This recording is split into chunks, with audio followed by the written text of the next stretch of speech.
रोग समाप्त नहीं हो रहा, बढ़ते जा रहा है, औषधियां आपने बहुत कर ली, तो 3 जगह की मिट्टी आपको फल प्रदान करेगी। पहला, सूर्य कुंड की मिट्टी। स्कंद पुराण सूर्य कुंड कहां पर है? तो कहा दतिया और झांसी के बीच में सूर्य कुंड निवास करता है। उस सूर्य कुंड की मिट्टी को लाकर जिस व्यक्ति को कुष्ठ रोग हो गया हो, शरीर की चमड़ी सफेद पड़ गई हो, स्कंद पुराण कहती है सूर्य कुंड की मृदा लगा लेने से 5 से 7 दिन में रोग समाप्त होने लगता है महाराज। पर सूर्य को सर्वाधिक प्रियता क्या?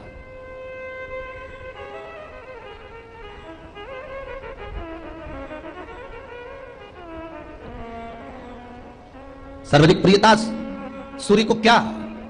क्योंकि सूर्य तपता है, तो उस तपन को मिटाने के लिए सूर्य देवता के शरीर पर गाय का घृत मला जाता।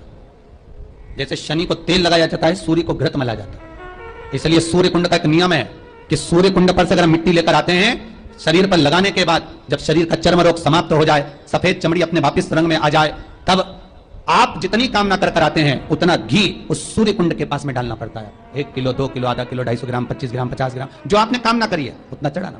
पर वो घी गाय का होना चाहिए।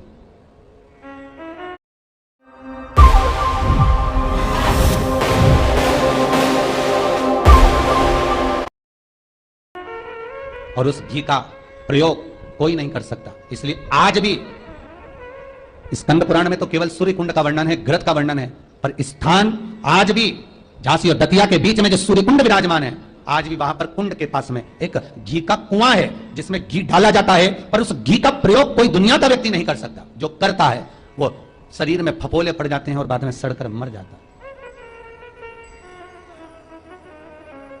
घृत पर गंध नहीं, घृत है। 3 जगह की मृदा जीव को सुख का अनुभव कराती है। पहला सूर्य कुंड महाराज। दूसरा वर्णन करा है जिस स्थान पर गौ माता को बांधा गया हो और गाय अपने बछड़े को, बछिया को जन्म देती हो, उस स्थान पर उसकी मिट्टी, उसकी मृदा, उस जगह की रज, जब मकान का मुहूर्त होता है, दुकान खोली जाती है, दुकान बनाई जाती है, दुकान में कोई अग्नि का प्रवेश हो, उससे पहले जहां पर गाय ने अपने बछड़े को जन्म दिया हो, बच्चे को जन्म दिया हो, उस स्थान की मिट्टी उस भूमि पर लेपन कर दी जाए तो जिंदगी में कभी संपदा की कमी नहीं हो सकती महाराज। ये दूसरी मृदा स्कंद पुराण वर्णन करती है, धेनु मानस वर्णन करती है। दूसरी गीता प्रेस गोरखपुर का गो अंक वर्णन करता है। जहां पर गौ माता बंदी हो, जहां पर गौ माता नित्य स्मरण करती हो और गाय के बच्चों का जन्म होता हो, और वो भी देसी गाय, देसी बच्चों को जन्म दे, विदेशी नहीं, जर्सी नहीं, हो देसी बछड़ा हो, देसी ही गाय।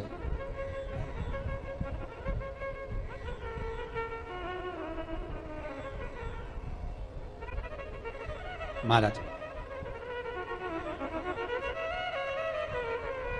जहां पर गौ माता बनती हो, गाय अपने बछड़े को जन्म देती हो, गाय अपने बछिया को जन्म देती हो, उस जगह की मिट्टी बड़ी प्रबल होती है, बड़ी प्रखर।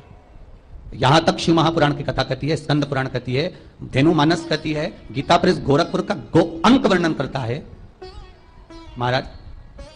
गौ माता के खुर, गौ माता के चरण जहां पर नित्य प्रति पढ़ते हो, नित्य प्रति पढ़ रहे हो, चरण पड़ने पर गौ माता के खुर में से गोलोचनी निकलती है महाराज। वो गोलोचनी सफेद कलर की होती है।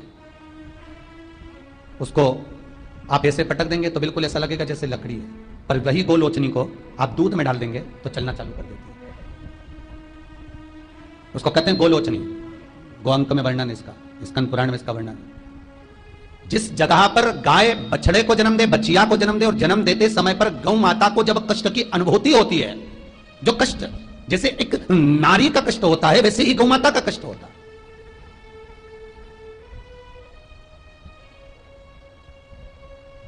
और वो कष्ट के समय पर खुर में से गौलोचनी गौ माता के कष्ट को हरने के लिए प्रकट होती है। उस गौलोचनी का जिह्वा से गौ माता चाटन करती है, चाटती है, और चाटने के बाद जो बछड़ा जन्म देती है, उस बछड़े को अपनी जिह्वा से एक बार चाट लेती है। दुनिया में केवल एक गौ माता का बछड़ा ही ऐसा है कि वो गौलोचनी की जिह्वा से चाटने के बाद बछड़ा तुरंत उठ के खड़ा हो जाता है। दुनिया में एक शेरनी भी अपने बच्चे को जन्म दे, एक चीता भी अपने बच्चे को जन्म दे, भैंस भी अपने बच्चे को जन्म दे, एक कुत्ता भी अपने बच्चे को जन्म दे, दुनिया में कोई अपने बच्चे को जन्म देगा तो बच्चे को उठने में, संभलने में समय लगता है, पर दुनिया में केवल एक गौ माता ऐसी है कि गौ माता अपने बच्चे को जब जन्म देती है, जन्म देने के कुछ देर बाद जब वो गौ लोचनी की जिह्वा से चाट लेती है, बच्चा उठकर खड़ा हो जाता है। दुनिया में केवल एक गौ माता है।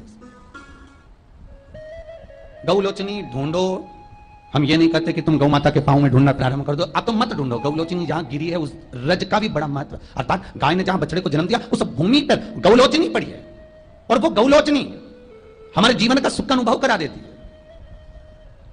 वो गौलोचनी हमारे जीवन का आनंद का अनुभव करा देती है। इसलिए शास्त्र कहता है कि नई दुकान बन रही हो, नया मकान बन रहा हो, महाराज नई कोई प्रॉपर्टी आपने खरीदी है और उसमें कोई व्यापार चालू करना चाहते हो, तो पहले गाय जहां पर बछड़ा बच्ची आपको जन्म दिया हो, भले पहले दिया हो, पर जमीन तो वही है, रस तो वही है, वहां की मिट्टी का लेपन करने से वो सुख, वो आनंद, वो संपदा बढ़ जाती है।